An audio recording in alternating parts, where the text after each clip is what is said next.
Hello there, you beautiful people. My name is Willow, and sorry about that.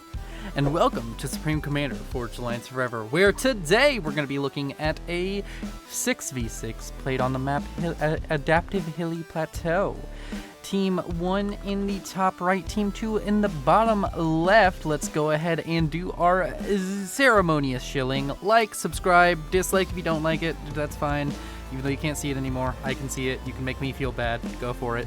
And you all are beautiful. And join the channel membership for Patreon if you want to see more frequent videos. The more money I make on YouTube, the more incentivized I'll be to make more regular videos. It does help a lot, and since I'm unemployed, I'm putting out a lot more now. But once I get a job, it will definitely help with making YouTube a little bit more of a priority.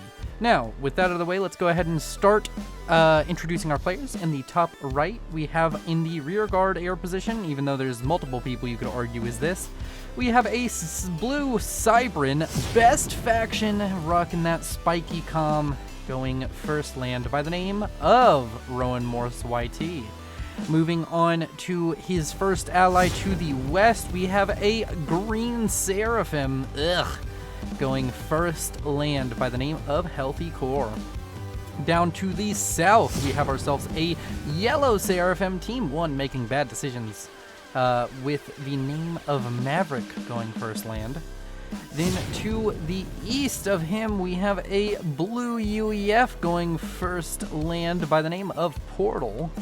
And to the east of him, we have yet another enlightened individual with their cybernetic enhancements, a Cybran going orange by the name of Flatbread Jesus, was in the last cast as well.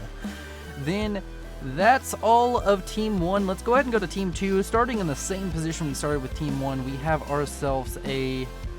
Wait, did we get everybody? No, we didn't. On Team 1, we forgot him. A gray Cybran. He chose the right faction, and I was such an asshole. Didn't even fucking introduce him. His name is Slowdown. He's also been in a cast recently, going first land. Then over to the rearguard air position of Team 2. We have ourselves a red Aeon by the name of Secondant. We're going to call him Sec. And to the north of him, we have a purple Aeon going first land by the name of Fior. And to the far south of these two players, so we don't forget him, he's a cool member. He joined the Discord, which there's a link down below that you can use to join the Discord. His name is Paint Thinner, and he went pink and Seraphim. Shame for shame. Up to the north, we have another pink Seraphim going first land by the name of Paradox of War. And he's strutting his chicken legs out there. And then we have a red UEF going first land by the name of AI Dominix. And last but not least, we have a white Aeon going first land by the name of General Valdobe. General Valdobe? General. We're just going to call him the General. Yeah, I think everybody started first land. Every single player going first land. No early cheeses with a bomber. Let's go ahead and set the game speed to 0, and let's talk about the map. Adaptive Hilly Plateau, it's a classic. There's a bunch of reclaim, mostly in small rocks, even with some bigger rocks as well, but just rocks, no wrecks, nothing fancy. And it's spread out. There's about 40,000 reclaim. It's spread out everywhere, with a heavy concentration down this central line where the players should be meeting each other. So it's going to be an interesting match. Going to have to keep an eye on how these players are doing. There's going to be a lot of comms in the middle. Very, very good chance of seeing a comm get ejected within the first 10 minutes on this map in particular. And it's going to be fun. Yet again, I'm gonna say it one more time, and then I'll probably not say it till the end of the cast. Down below, there is a join button that allows you to join the channel membership. You get access to a few emotes that I might flash on screen right here. I think I probably will. And these emotes are awesome and high quality, and you will be able to use them on YouTube. It's a very, very fun thing to have. And now we're gonna get into the combat. So, I don't know all of the names, so we're gonna just do this. Or actually, we can just do this. So, Flatbread Jesus, Portal, Maverick of General Valdobe, and of Paradox of War, along with AI Dominix, are here in the middle. They're trading blows, but it seems most of them are just focused on sucking up that mass. Maybe we'll just see a large disengage and nobody here will die. But generally, I feel on this map, players tend to die pretty quickly. It's kind of hard to tell who's on which team right now, but overall it feels as though Paradox of War is getting the worst of all these trades. Flatbread Jesus slightly behind him in that regard.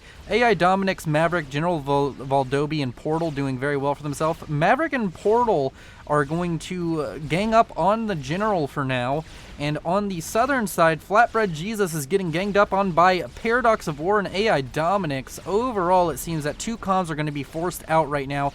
I think that Team 1, the normal northern team, is doing a little bit better. Their comms that are staying in the middle are of much healthier quality, and of course early on the comms are pretty well balanced, so there's not really much they can do before upgrades come in to change that. In the background we can see Healthy Core and Fior meeting over there in the northern corner. And over here to the south, we don't see quite the same rush with comms. I think the comms for the south also went to the middle. Yes, they did. Instead of opting to going to the middle, Fior and Healthy Core decide to take over this northern side, and we see some possible raiding parties set up over here of Flare and Scouts. Spirit Scouts.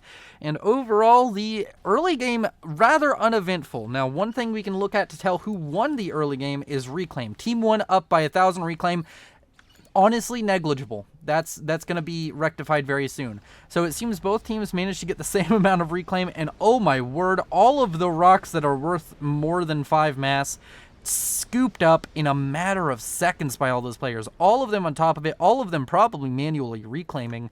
A very flashy opener for these players. Overall, let's see who did the best. General did the best with reclaim at 4.3k by a large margin. Maverick slightly behind him at about 1,000 less mass sucked up in that early trade. Seductant, I don't know.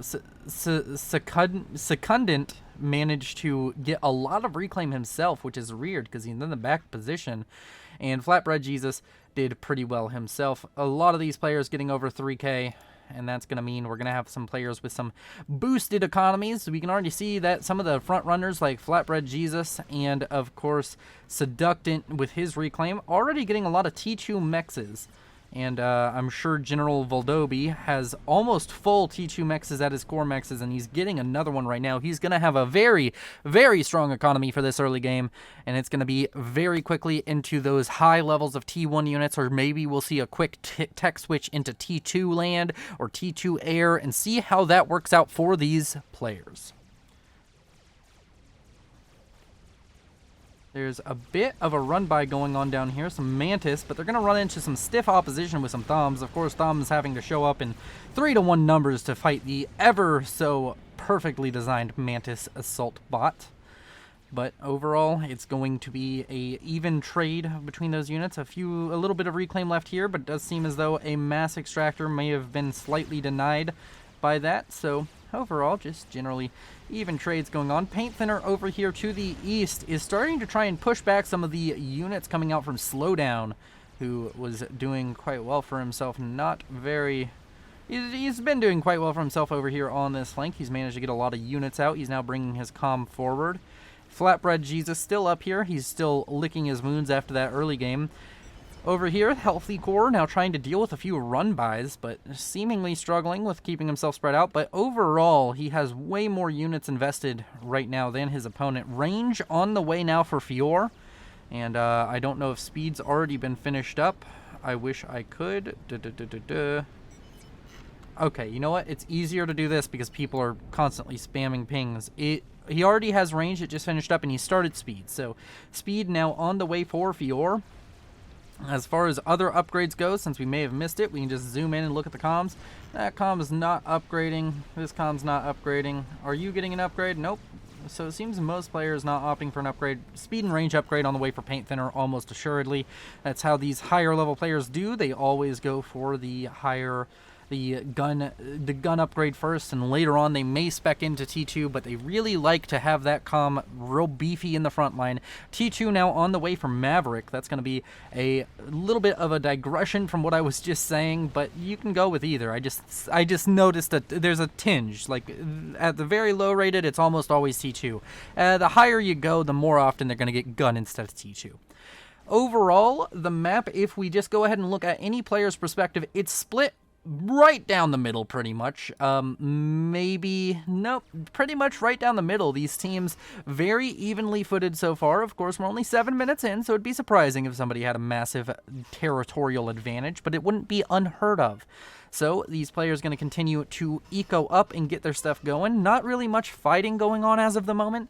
But the Calm of Portal, surprisingly, over here with Healthy Core, seemingly wanting to fall back to the main base, which is a valid strategy. If you don't want to do the Calm micro and you're thinking you can handle without it, it's a pretty good idea to just step out and not deal with it. Although Portal doesn't seem to be investing in anything other than mass extractor upgrades, he needs to start getting some kind of attacking unit on the ground, be it going for air very quickly or anything else. He just doesn't want to be the person on his team who's just ecoing and doing nothing else. Everybody else on his team is doing something. Even Maverick going for T2, going to set up some point defense, try and set up a kind of fire base over here on the front lines, just stop his opponents from moving forward. That gun upgrade on AI Dominix is now coming forward. Seems as though he's going to want to fire that into the PD as soon as possible. Maverick going to walk forward. Maverick also has gun speed and range done. He went for both upgrades. He got T2 first. He's going to finish his T2 PD, but he's walking into a row of Oblivions, and that's just no bueno. He did manage to get up his PD, so he's going to be able to stop enemy PD creep, at least for the moment, especially with that Calm being able to walk up and deal with it. He needs to continue to firebase if he wants to hold his position. We see TMD going up as everybody wants to avoid the dreaded early rush for TML, which can be absolutely brutal to any player's economy. Over here to the west, Fior now pushing forward with that upgraded Calm. I almost said mushing forward, which would have been quite accurate, if I do say myself, as he moves forward with his fanatical cannon of justice. The Aeon always skewed in their ways, always believing in some kind of spirituality whenever the truth is that the world is cold and dark and the only light in it is the technology we create. And he's going to continue to fire into the units of Healthy Core, and he just has seemingly more units, but that could just be a Strude. His units are definitely clumped up a little bit more, and he has more flares than main battle tanks, but overall still being very aggressive, using that Calm quite well. Healthy Core needs to be careful. He has no he does have speed and range on the Calm, so the Calm could be a bit dangerous, but overall he's just running out of units. And you know who wins against between the gun Calm with units and the gun Calm with no units? That's right, very smart. I believe in you, viewer. You have the intelligence of a squirrel if you had that answer wrong. But if you had it correct, you probably have average intelligence. The one with units wins the engagement between the Calm with a gun upgrade with units and the Calm with a gun upgrade and no units. And as we're going to see here, simple science will tell you that Healthy Core probably dead. Probably should have made more units. He did rush to Ilshavas, so you know what? It kind of makes sense why he's behind. The Aeon Bombers giving that EMP is going to really help him out, but Fiora is almost assuredly signing the death warrant of Healthy Core as he falls down below 1,000 HP and gets a rank of veterancy to save his life, but it's going to be a short save as he's trying to build some T1 PD to force Fiora back, but Fiora does not have any of it, and that's going to be the death of our first player. Healthy Core going out very early. And I don't know why I was so aggressive with that question earlier. I'm sorry. You're more intelligent than a squirrel. Probably. I mean, you knew how to use a URL or at least click a video or tap a video. You knew how to download the app or go to the website. Most of you go to the website. Most of you are on desktop. Wow. I got really mean out of nowhere. I'm sorry. I feel bad now. I feel like I hurt somebody's feelings. I thought it was funny at the time, but now it kind of seems not that funny. Slow down. Now pushing forward with his own gun Calm. He has a T2 Calm versus a gun Calm. The T2 Calm not going to do quite as well in this trade, and of course he's Cybran.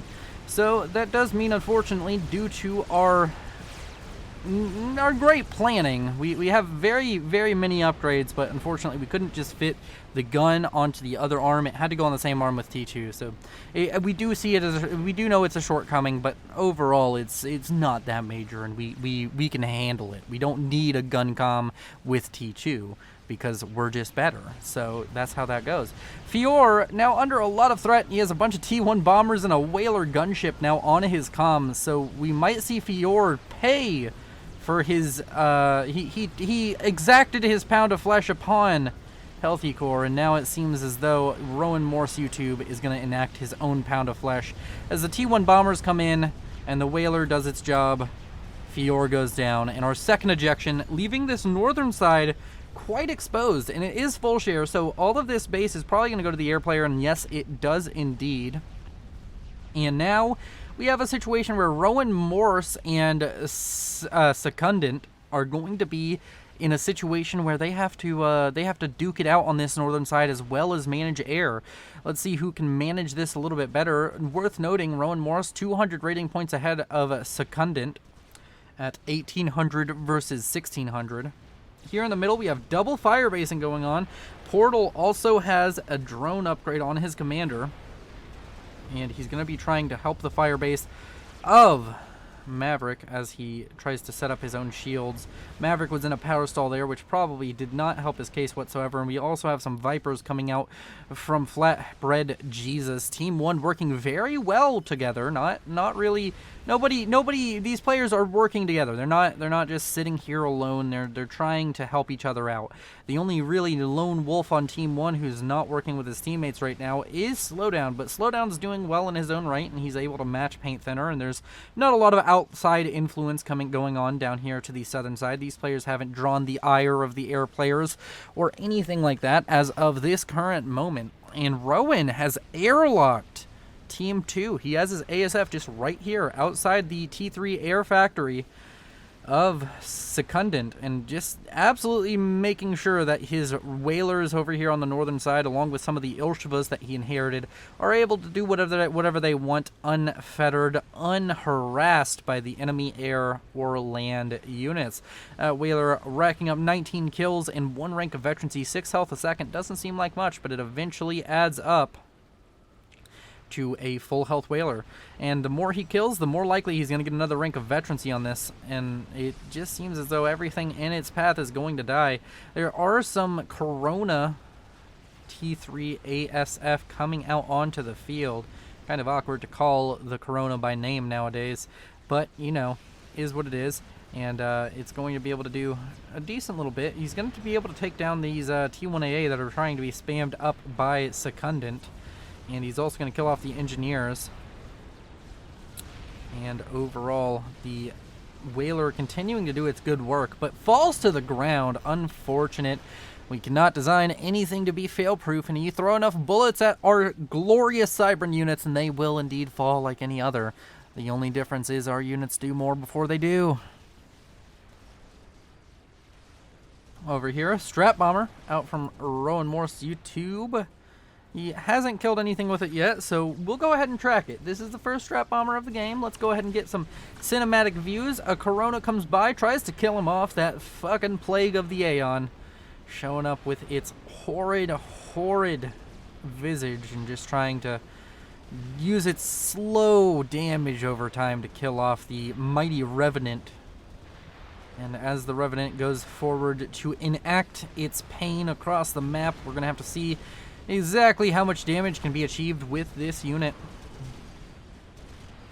We're going to go ahead and see a bomb drop there, and overall we can keep on tracking this. Does take down the shield, but that doesn't count as any mass killed, unfortunately, so trying to help his allies in the middle as they continue to assault that position, and is going to turn around and make its way north. I don't think anything major is happening other than that siege in the middle with the Vipers that we saw earlier. This Strap Bomber now heading to the south, actually, towards Paint Thinner's location. Paint Thinner's going to be able to respond to this with Flak, and I think that might be a dead Strap Bomber, but the Flak and AA just doesn't manage it. That Seraphim targeting for you just absolutely horrible, as the Cybran Strat Bomber miraculously turns around and gets ready for another pass. Is doing surprisingly little in the bomb dropping department. I'm guessing that is user error and not due to the targeting of the Cybran, because we obviously have the best targeting. Our brains are fucking computers. And over here, a bomb drops, killing off 11 units and 2,000 mass worth of units, and that's gonna be slightly worth it. It only drops 1,500 mass worth of reclaim, so kills off more than it's giving back. So that is what we call worth it. And I don't even know the cost of a Strat Bomber. I probably should. Yeah, it killed off about as much as it was worth, so it paid itself off. It exacted its pound of flesh. I really like saying that now, exacting a pound of flesh. It's my new thing. It did its job and just moved on. Overall game state, let's look at things. We have T3 land now achieved for the first player to achieve it this game, and it's going to be by General. We saw him get that early reclaim field and get into it hard, and now he's going to be having a lot of T3 units on the field earlier than his opponents. As far as other spicy things going on, not really much going on right now. Quantum Gateway already queued up. I think that's being queued up by Portal. Portal playing insanely greedy. He does have a somewhat of a fire base set up, but he's just not. I don't know what his grand plan is. He's just ecoing really hard. But speaking of eco, let's go ahead and look at these teams. Team 1 up by over 100 mass a second. Well over 100 mass a second. Like, we're talking around 150 at some points. This is ridiculous. Rowan Morris, Flatbread Jesus, and Slowdown are having so much eco. Portal, surprisingly, despite looking like he's just kind of eco-whoring here, has the weakest eco out of all of them. And he's at full T3 here, but he's only got 4 mexes, so I mean, I guess that kind of excuses him not doing that much earlier on. Gonna go for those support commanders. Overall reclaim 53,000 for Team 2, so they're doing about 10,000 more, but that's just not gonna make up for the 100 mass a second they are down. And that means that Team 2 is in the position where they need to go on the aggressive. In general, the way that I understand the game to work and the way that it generally does work from all of the casts I've watched is that if you are behind on mass, you cannot afford to be the passive players. You cannot afford to wait for things. You have to make things happen, because if both sides are waiting for something to happen, guess which side generally wins? It's the one that has the 100 mass a second advantage. Why? Well, 100 mass a second means you just get a lot more stuff while being passive, whereas you don't generally do that. That does not mean you have to throw all of your economy. It doesn't mean you don't eco up and you don't try and catch up. It just means you have to try and damage your enemy. Force them to do something other than eco and work towards their game enders or their grand strategy to kill you. That is the way I see the game. And if anybody in the comments wants to dispute that with me and go down in them, let me know. And if you think that it's better to play passively whenever you're behind economically, I guess let me know that. But overall, down here to the south, Slowdown. He's kind of the most exposed player on Team 1. Team 1 has almost all of their comms pretty much hidden. And a Monkey Lord now on the way and being thrown up very quickly by Flatbread Jesus. He's almost at 200 mass a second, and this Monkey Lord is going up 1% every single second, it seems. 1 Mississippi, 2 Mississippi, 3 Mississippi, 4 Mississippi. 1% a second. It's going to be done within the next 50 seconds. And that means that Team 2 is going to be in a rough position, but they have their own GC on the way. And that is going up about as fast. So this GC probably finishes well before, and now that it's getting assistance from 2 players, it may be even going up a little bit faster than the Monkey Lord. Now, GC just worth so much more than a Monkey Lord in general that if these 2 players finish their experimentals somewhat at the same time, the Spider, while it is cheap and a very effective experimental and later on can be used in mass to really just break positions and destroy experimentals, it was never designed to go head-to-head. We have the Megalith for going to head-to-head. Cybern, we like options. But the GC, it's the only option that the Aeon have, and it's definitely a hammer and not a scalpel. It does not do anything precisely. Whereas the Monkey Lord will use its laser to exact its revenge on the enemies. It's almost like doing laser eye surgery. He's an you're cutting away the cancerous tumor that is the enemy. You're a oncologist? Is that what it is? The ones the doctors who deal with cancer? Somebody in the comments go let me know, because somebody knows the word I'm going for. Just go into the comments. Let's have a conversation. I want to talk to you about things. All right? Cool. Thank you. All right, let's stop talking about things going on, or let's start talking about things going on and stop talking about random shit. We're gonna follow this GC. The Monkey Lord did finish earlier, but I feel the GC will be able to decide a lot more. We can see the Monkey Lord in the back. It's starting to kill off a few units, probably a couple T3 units in its wake. The GC, though, seemingly set on a course to break the fire base that was set up in opposition to the fire base set up by General earlier. And this GC gonna walk forward. Does have the support of a Parashield, a couple Harbingers, a Serenity, and a Sprite Striker.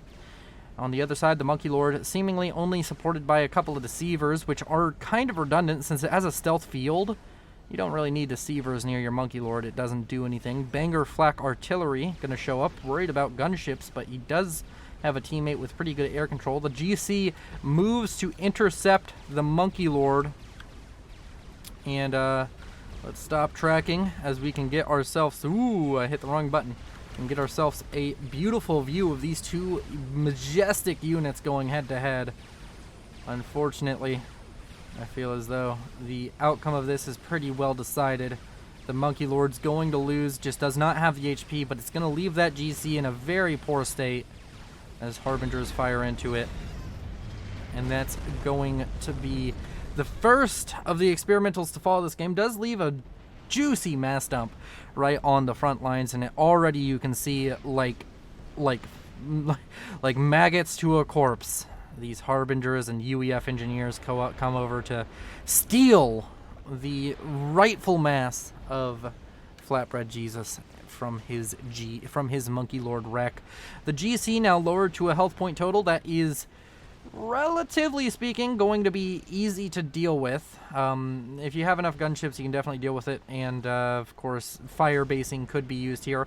But in the meantime, I don't think the GC is gonna really get much done, as a Megalith now on the way for Flatbread Jesus. This man knows what I'm after. He is a man after my own heart. Oh my god, Team 1 in general, absolute Giga Chads, bringing out the Megaliths. Megalith is my favorite unit overall in the entire game.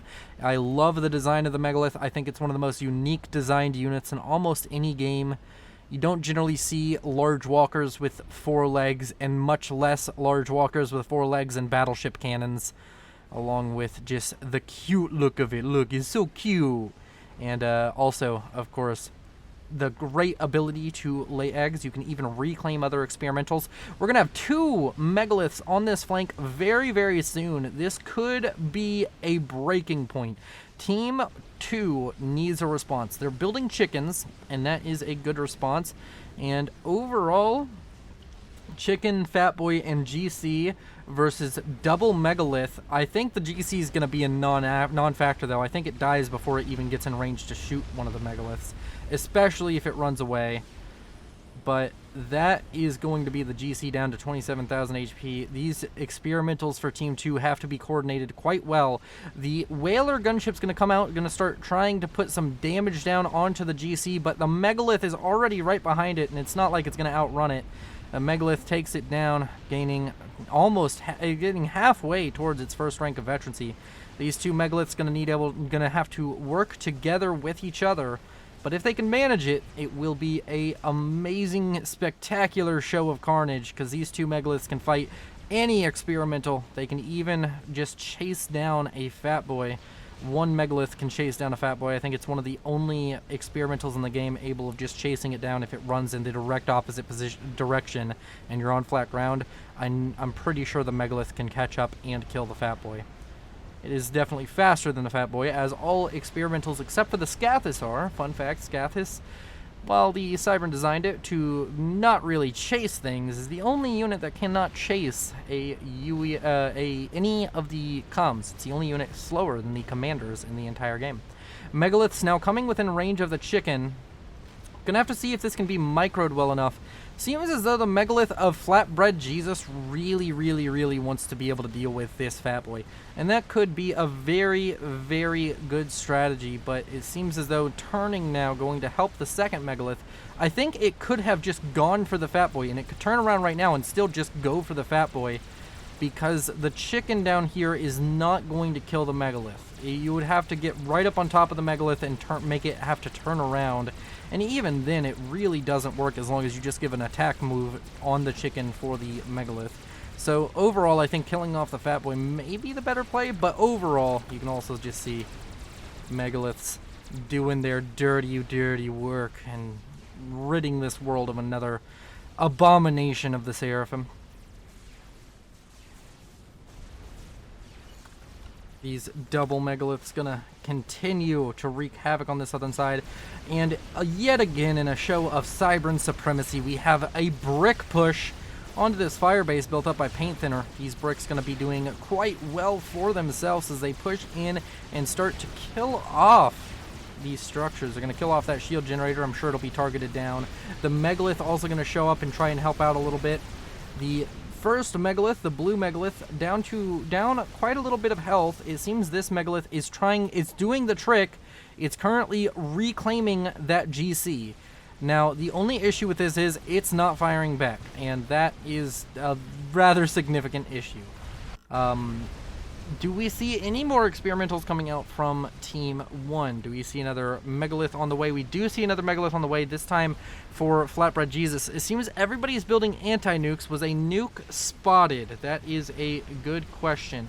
I don't know if a nuke was spotted or if people are just being paranoid, because I'm not seeing a nuke. And here's where all of the people saying, oh, you should use advanced unit icons right now. And me saying, no, I don't like them. They look ugly. In response, mass chicken seems to be the strategy for Team 2. And the only good thing coming out for Team 2 right now, there's a lot of reclaim being left on their side of the field. They got the Monkey Lord reclaim. It seems as though both the chicken and the GC are going to be along the ride with that. They're going to be also things that get reclaimed. The megalith for Rowan down here in the south has managed to gain a rank of veterancy, which is significant. And there's an Awasa on the field for Rowan. He's going to drop a bomb onto the Fat Boy. Is that going to be a dead Seraphim experimental bomber that turns so slow? If it does get shot down right now, that would be a huge mass dump right next to the megalith. Could see a very quickly built megalith. And overall, I just don't know why the focus on anti-nuke right now. I'm just not seeing a nuke launcher out from Team 2. But Team 1 going to be able to get that anti-nuke online. Maybe they've seen something I haven't, but I just don't see a nuke launcher anywhere around here. I would think it would be here, here, or here, and I just don't see it. Down here to the south, the megalith is going to be running into a chicken, but there are bricks in the way, so maybe the megalith gets a bunch of free shots onto the chicken. He needs to be careful with it. He doesn't want to lose this. He's going to be able to drop another bomb with the Awasa. He needs to be very careful not to lose it immediately with this bomb drop.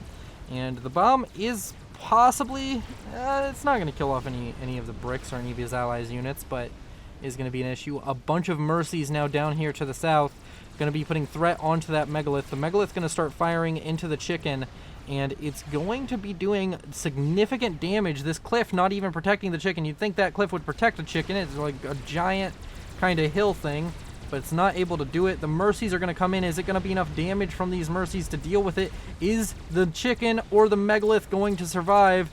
And it seems as though the mercies probably did their damage, and the megalith goes down. The chicken left on such inconsequential health that it's probably going to die in the next engagement it's involved in.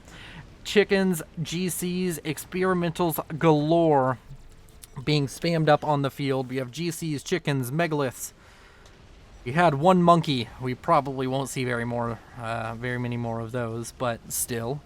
And these players just continue to lob units at the other side and try and get things done. This megalith, the orange one, been fighting for a long time, also getting a rank of veterancy, also paying itself off, because I think if you get a rank of veterancy, you've paid for the cost of it by itself. Let's go ahead and see. I need a T3 engineer. Can you give me a... Are you T3? No, you aren't. Which one of these? Okay, this is a T3 engineer.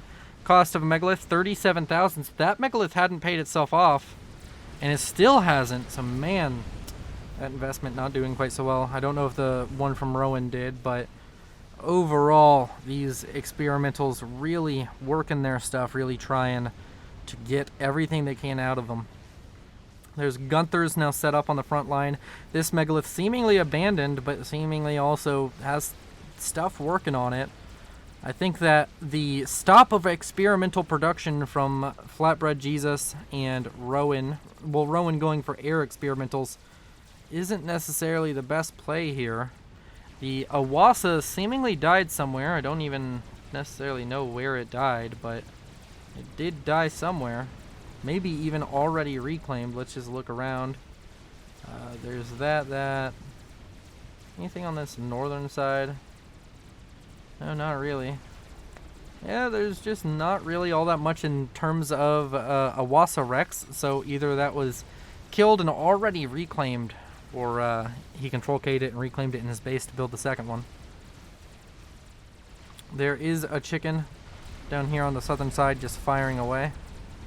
Also a chicken in the northern side. We have a yin-yang kind of thing, a chicken on each side with some support, and we also have double chickens down here, just chickens everywhere. It's kind of like a chicken roost at this point, and they're gonna need to continue to push forward on both sides for both teams.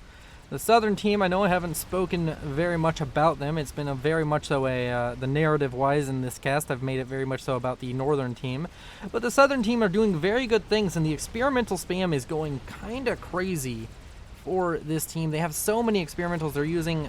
Right now they just finished 2 right back to back, but right now on the field they have 7, maybe 8 experimentals just kind of plowing through anywhere they can get them to. And that's going to be quite dangerous for Team 1, who currently kind of just have a megalith and a chicken and a Wasa now, but they're not really focusing on the experimental production quite as heavily, and maybe they believe that they can stop the experimentals another way, or maybe they believe that they need standoff technology. But either way, it seems quite dangerous to be overlooking the fact that your opponents have a lot of experimentals, and you've seen all of them because they've all been involved in fights. You can believe in your Megalith Micro all you want, but there is a certain quality to quantity, and that Awasa is going to drop a bomb and immediately die. And that's going to be very unfortunate. This is just mass drop after mass drop for Team 2. There needed to be a more coordinated push. They were very coordinated in the early game, but the experimental phase, they haven't been quite so coordinated and quite so helpful towards each other. There's Megaliths now being spammed up by multiple players again. The Awasa has died. I'd like to see basically anything but an Awasa. The Awasa does not seem to be doing very much for Team 1. Down here to the south, there is 3 chickens converging on the position where a Megalith is.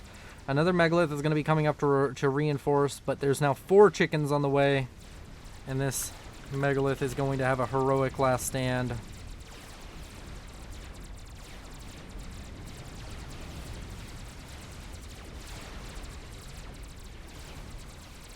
A very heroic last stand out of this Cybran masterful unit, or masterpiece of a Cybran unit. And it falls. Many Megaliths dying this game. Makes me very sad. Another Megalith on the way though, if they manage to win.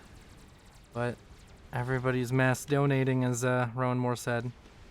Help with Artie. Seems a T3 artillery now on the way for Rowan. I think he got Seraphim Tech. He did, to build the Havatham, which is the T3 Seraphim artillery. I don't know why if he chose the Seraphim artillery. I don't know if he had a specific preference or if he was just using the build power he had on hand.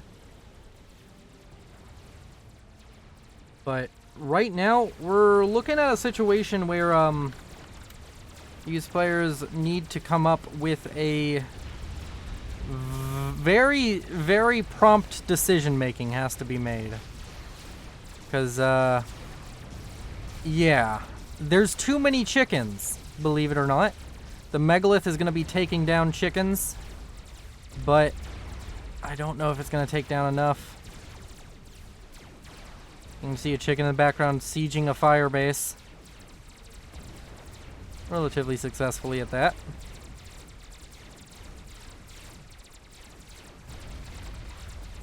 And the Megalith trying to use the wall as a protective measure, but really just not working out very well. Is it going to manage to get a 3rd kill? It does! And the Megalith takes down 3 chickens by itself. The thumbnail is going to be so clickbait on that. With the excellent micro out from Slowdown, he manages to kill 3 entire chickens with 1 Megalith, which is quite ridiculous. That is insane mass efficiency on a trade. Over here, Yathoda going down, or taking down, I mean, the forward base of Flatbread Jesus. And over here, the Fat Boy now pushing forward, slowly sieging, while the heroics from the Megalith out from Slowdown are really going to help slow down the advances of Team 2. Team 2 has GCs in the backline. They have a GC right here. There's another GC on the way. There's a GC here. There's so many GCs just on the field pushing on this northern side, which has been kind of neglected by both teams. But now a heavy presence here out from General Valdovi and Secundant. The GC for Secundant goes down not before almost killing Yathoda. Yathoda also going to start moving forward, going to try and help kill off the GC for General Valdovi. The Hovatham installation is about to finish. The GC is seemingly going in on a suicide mission to kill it. Kills off the SMD. I don't think that matters. I think there's probably another loaded SMD on the front. Yeah, there is. And the Hovatham is going to be targeted, but does not manage to maintain the kill. And momentarily, this Hovatham artillery installation will turn on and fire. It's finished building, and now it will begin firing. Going to be repaired up by Rowan. Chickens now on their way to the front, going to kill off yet another strategic missile defense. The hero Megalith finally going down to the chicken onslaught, but now another one shows up, and as we've seen before, one Megalith is worth more than 3 chickens. And it's going to scare away some of these Yathodas. A 5-vet Yathoda with 80,000 mass killed. What a hero unit. I will respect power when I see it, and that's one powerful experimental. 145 health a second. Gonna be slapping on health faster than you could imagine. That chicken, extremely effective. The chicken over here dying to the GC, the second GC out from General Valdovi. I think that's his name. I don't know. These players having very long names does not help their Valdobi or something like that. 3 chickens, 1 Megalith, but this time there's a very heavily vetted chicken. So 4 chickens, 1 Megalith. A sad story, but this Megalith is going to die. There might be another one on the way, but it won't be done in time. And Team 1, I think, really just stopped building experimentals, and that really hurt them. Like, they're building them now, but, like, those 2 to 3 minutes where only one person maybe was half-heartedly building an experimental. Slowdown, the only one who kind of didn't stop, though. That really hurt them because the opponents just kept building chickens. Hell, they're still building chickens right now. There's more chickens coming off the factory line, or the assembly line. And there's Fat Boys, and I'm sure there's a GC kicking around somewhere around here building. And it's just a very dangerous situation. The GC gonna be forced away by the point defense, but the Tsar coming in from Secundant and the Air Force of Rowan just idly standing by, not doing anything. Why is he not responding to the GC? Or not the GC, the Tsar. Oh, this is gonna be horrible. The Tsar is gonna be able to get right on top of that artillery installation, and he may not even be able to kill it with all of his ASF. His ASF are gonna die before they end up killing it. So the Tsar is just going to be the death of the Hovatham. The Hovatham did come through and did manage to kill off all of the air grid for Secundant, but if he has a Tsar and enough air force to keep it alive for a while, then he wins. Maverick gets killed by Secundant. Rowan running away. Slowdown running the wrong way, to be honest. Slowdown running into the Tsar, but I guess he's running away from the chicken. Seems there's no good place to stand. Portal maybe having the best idea as he's running kind of into the middle of all the bases. Rowan Morse control K's, or either that or dies to the comm exploding of Slowdown. Slowdown hasn't died just yet. Slowdown killed by Secundant. And this base set ablaze by nuclear hellfire as Portal, the last man standing, about to fall. And that is going to be that. That's the game. Thank you all for watching. You've been beautiful. Think about joining the channel membership or the Patreon if you want to support this channel a little bit more. Every dollar helps. I think you all are beautiful, and I will see you in the next one. Bye-bye!